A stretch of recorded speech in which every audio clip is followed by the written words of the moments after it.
서로를 받아들이며 함께 화목하게 살아갈 것인지에 대해서 계속해서 말씀하고 있습니다. 먼저 7절 말씀입니다. 그리스도께서 우리를 받아 하나님께 영광을 돌리심과 같이 너희도 서로 받으라. 예수님께서 유대인들과 이방인들을 받아 하나님께 영광을 돌리셨다고 말씀합니다. 여기서 바다의 헬라어 프로슬람바노는 환대하다, 자기 편으로 맞이하다, 공동체 안으로 끌어안다라는 뜻입니다.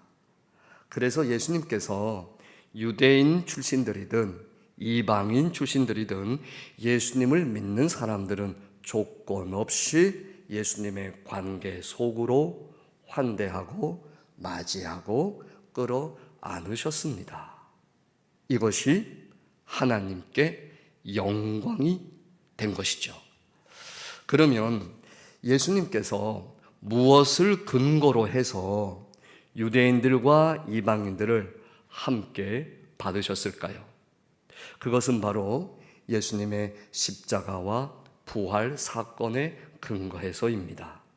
예수님께서 유대인들과 이방인들을 가리지 않으시고요, 하나님께서 이미 택하신 자들을 위해서 십자가에서 자신의 생명을 내어주셨고 또한 부활의 생명을 주셨습니다.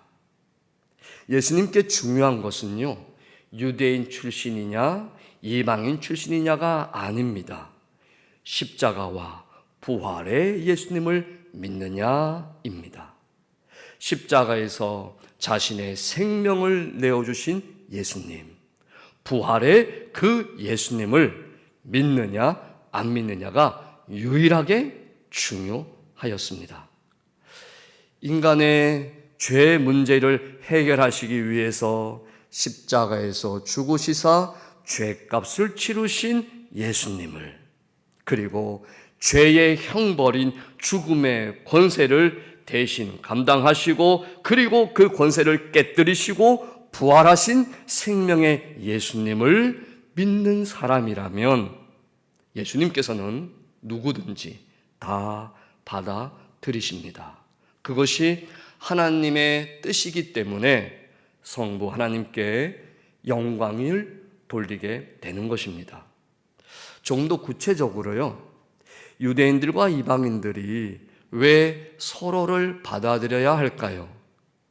이제 그들은 더 이상 과거의 유대인이나 이방인이 아니기 때문입니다. 이제 그들은 그리스도의 피를 받은 영적으로 한 가족이 되었기 때문입니다. 이제 그들은 똑같이 그리스도인입니다. 똑같은 하나님의 자녀입니다. 똑같은 그리스도의 생명을 가진 사람들입니다. 그러니 이제 서로를 함께 받아들여야 하는 것은 지극히 자연스러운 일입니다. 예수님을 믿는 사람들은요, 이제 상대방을 바라보는 시각이 달라집니다. 사람을 이제는 더 이상 이 세상의 관점으로 바라보지 않습니다. 성경의 단어로 표현하면 예수님 믿기 전에 옛사람으로 상대방을 바라보지 않는 겁니다. 그가 예수님 믿기 전에 어떤 사람이었건 이제는 그 사람 안에 있는 그 상대방 안에 계신 예수님을 보는 겁니다. 내 안에 예수님의 생명이 있고 옆에 지체들에게도 그리스도의 생명이 있습니다. 나도 예수님께 사랑을 받는 사람이고 옆에 지체도 똑같이 예수님께 사랑을 받는 사람입니다. 예수님께서 나를 위해서도 그리고 옆에 있는 지체들을 위해서도 똑같이 자신의 생명을 십자가에서 내어주시기까지 사랑하십니다. 예수님께서 우리를 받아들이신 결정적인 근거가요, 그리스도의 십자가와 부활인데요, 만약에 내가 옆의 지체들을 이런저런 이유로 받아들이지 못한다면 그 사람 속에 역사하고 계신 그리스도의 십자가의 사랑과 부활의 생명을 내가 무시하는 셈이 되는 겁니다.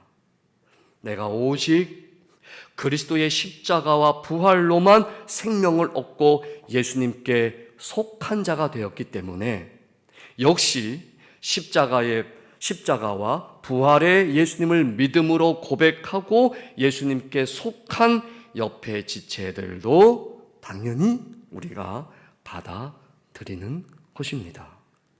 이제 바울이 유대인들에게 한마디 더 합니다.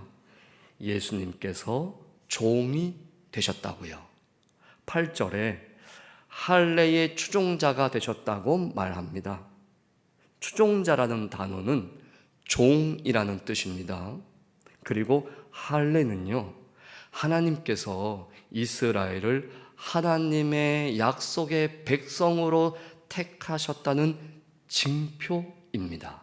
그래서 할례의 추종자가 되셨다, 이 말은요, 예수님께서 하나님의 약속의 백성인 이스라엘을 섬기시는 종이 되셨다는 뜻입니다. 종이 되셔서 8절 후반부에 언급한 대로 하나님께서 이스라엘의 조상들에게 주신 약속, 어떤 약속입니까? 메시아에 대한 약속, 구원의 약속, 영원한 왕에 대한 약속을 이제 견고하게 완성하셨다라고 말씀하고 있습니다. 유대인들에게 영원하고 참된 구원의 약속을 이루시기 위해서 예수님께서 종이 되셨다는 것이죠.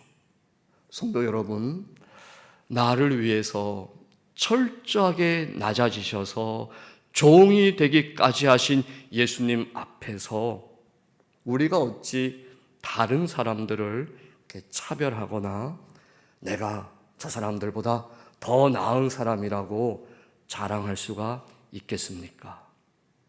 이번에는요, 바울이 이방인들에게 한마디 더 합니다.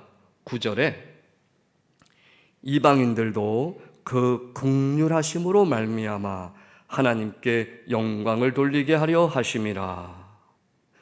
유대인들에게는 약속에 근거해서 구원 생명을 주시고 하나님의 자녀가 되게 하셨다면요, 이방인들에게는 하나님의 무한한 긍휼하심에 근거해서 그들을 구원받은 백성이 되게 하셨다고 말씀합니다.